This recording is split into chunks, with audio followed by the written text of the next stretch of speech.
You got up and went this direction to the kitchen. Like, you would see the shadow follow you from the mirror and then just kind of back off.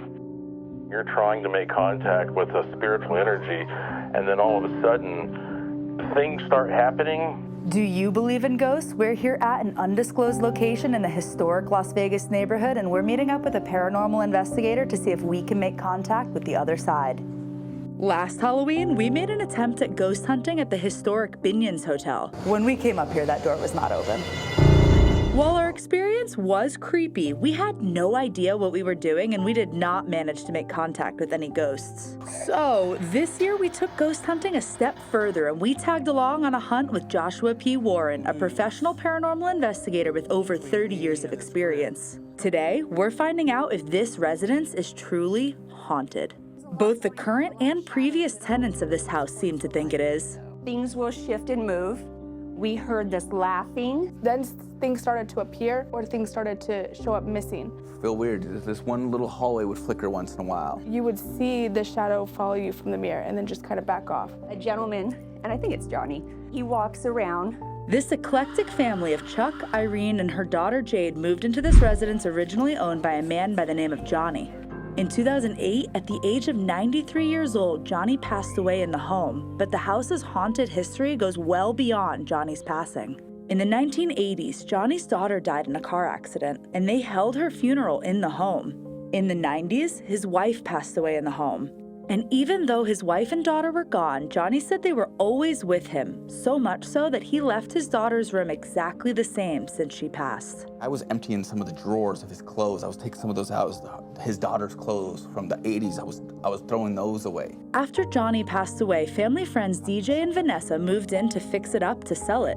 They lived in the house with all of Johnny's furniture for a year, and they could not get out fast enough. Everything was cool at first, then the night terrors. It would feel like sleep paralysis, and he would always be in the dream in the garage.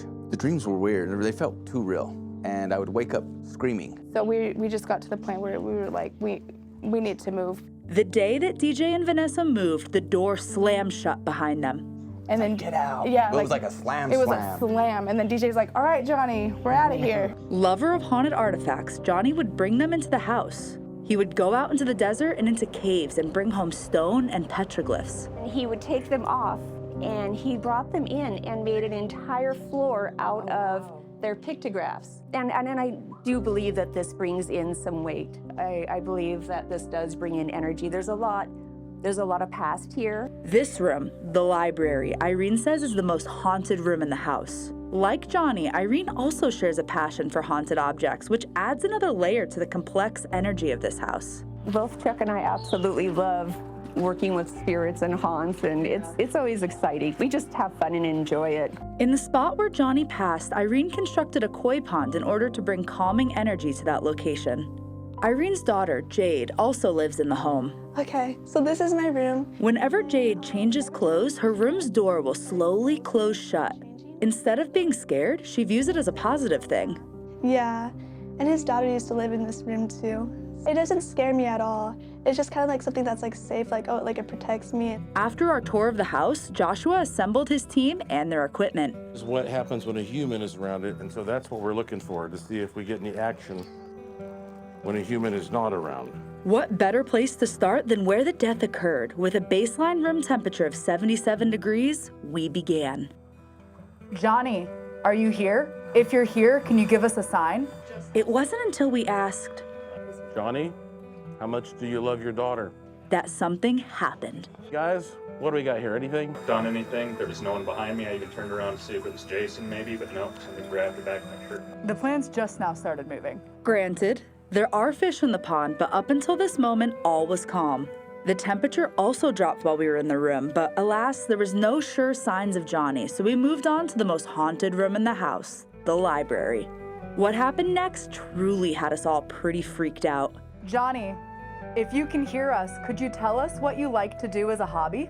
Okay. The response even had our paranormal investigator in shock. That was kind of interesting. That was kind of interesting. We ended our investigation in the living room. Johnny, the floor is yours, my friend.